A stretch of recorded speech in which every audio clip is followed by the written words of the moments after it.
Phil? Someone do the introduction? Yes, please. Yes, like please. Yeah.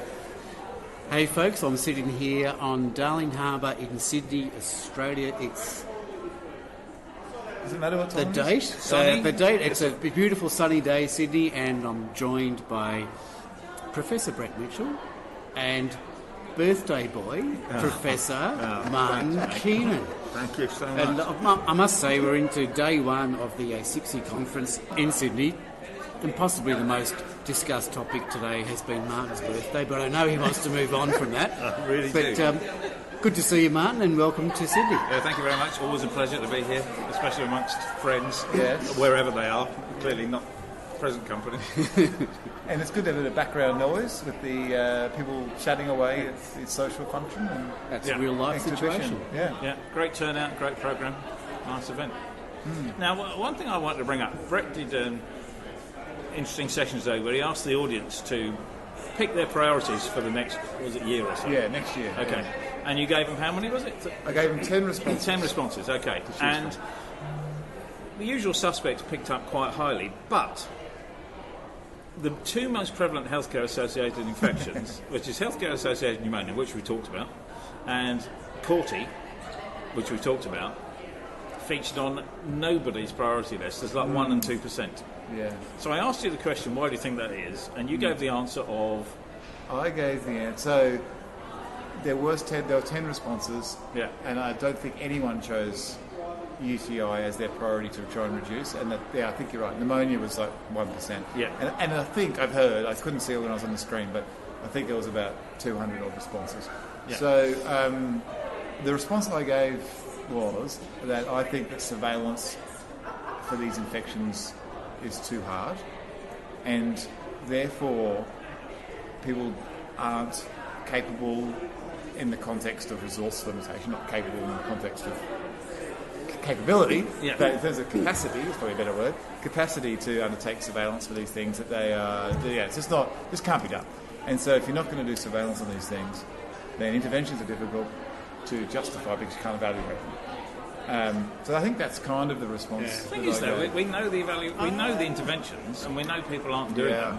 But So I think that's a bit of a cop-out. Well, I think they're invisible. I don't think we're seeing them because we're not doing the surveillance on them. No, but I mean, you see the big dirty surgical wound infections, you see the big crashes with, septicemia and bloodstream infections, but maybe you don't see that with the HAPs and the UTIs. But we have as a source, as a cause. But the prevalence studies, The as you were about to prevalence say, studies, the prevalence studies.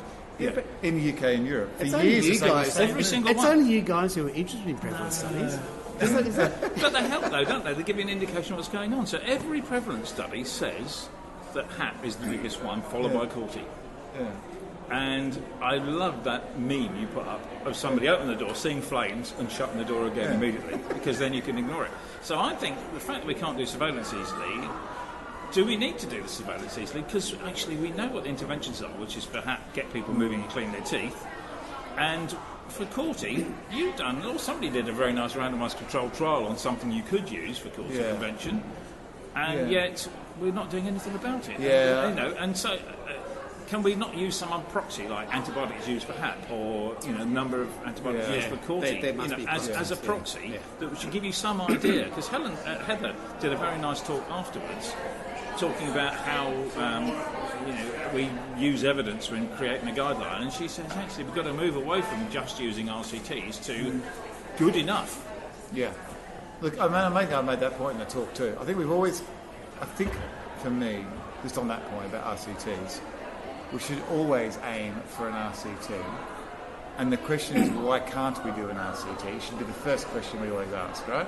Yeah. And there's plenty of reasons why we can't, and that's fine. Yeah. But we shouldn't be going, let's do this as the answer to the question when it doesn't answer the question properly. No. The first question we got to ask is, can we do an RCT? And if we can't, that's fine. Let's do the other types of studies. No, and I did think after I responded to the question about why are we not doing anything, I thought it would have been good to probably talk a little bit about. We do know what works for HAP generally, Yeah. and in the case of CAUTI, we could use something called chlorhexidine that has been shown to reduce the risk of CAUTIs and that it is cost saving to do that. Acknowledging there's a risk benefit approach with chlorhexidine as there is with any other intervention. But the other point I made, though, in answering that question, though, is I did say that we probably have to get over ourselves a little bit and just accept that we might have something that monitors these things and it's not going to be 100% sensitive. We might just accept something that's 70%. And just let's not argue about it. Let's just do it because that's what we've got available. As long as we know what the error margin is, then that's fine. And it stays constant over time. With that. So, I think of a rule of thumb is actually, would you want that yourself? Yeah. Because I can remember going to a consensus meeting. It was about antimicrobial sutures. And all of the microbiologists there were going, it looks interesting, but the data is, it's not quite there, so I don't think we could quite put it on the guideline. The studies aren't good enough. So I said to all of them, if you're having surgery, would you want these? Every single one went, yes. Yeah. Right? That's right. Yeah. So therefore, why would you deny somebody else something you would want for yourself? So that I'm sort of feeling with that. But going back to the point on RCTs, I did actually try and ask a second question, but there are other questions, which is, we aren't going to get the money. Hello, we're getting bombed here. We're getting bombed. Here comes the rattle. We're getting bombed in the middle of a podcast.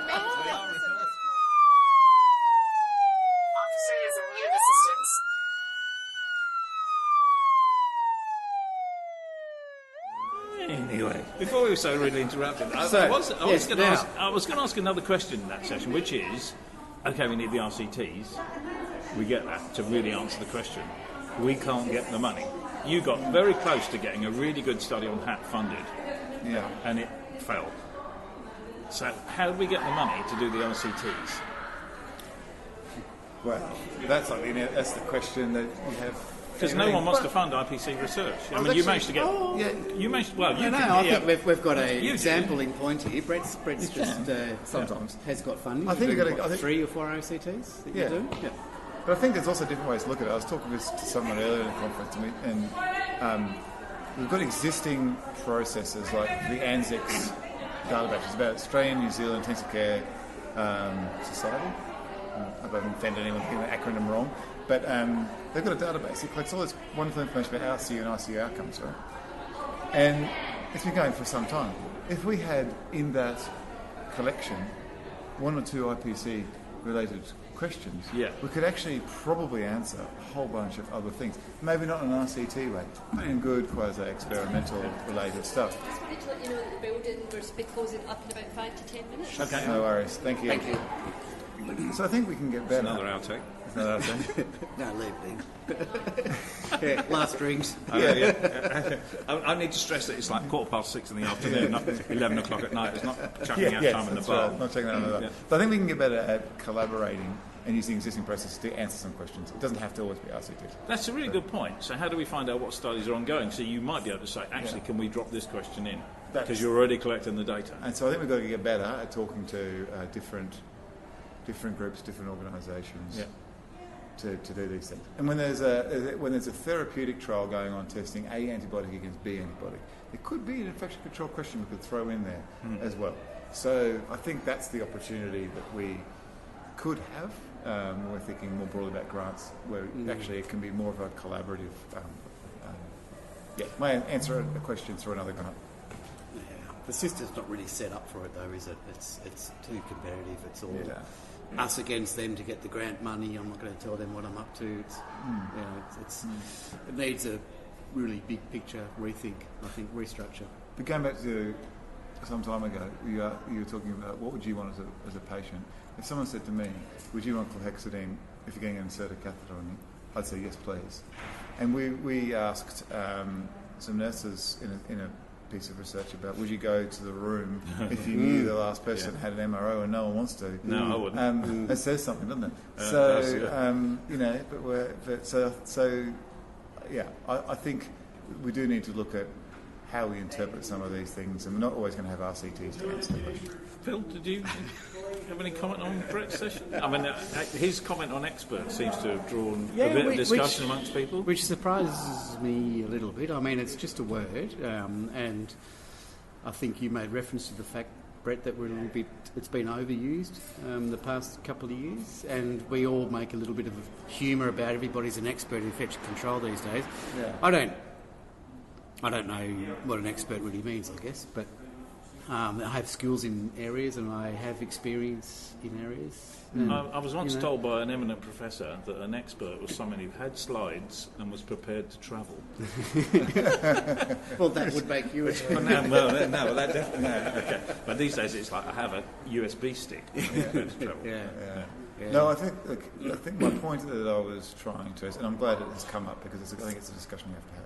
I think the term, and I did say this in the talk, that expert is used a lot, and I think the public are over that. So there's a public perception issue with calling whatever. And I'm talking about ICPs, any discipline. If someone says we've asked an expert about water about this, I think there's a real public. Oh, here we go, here's another expert.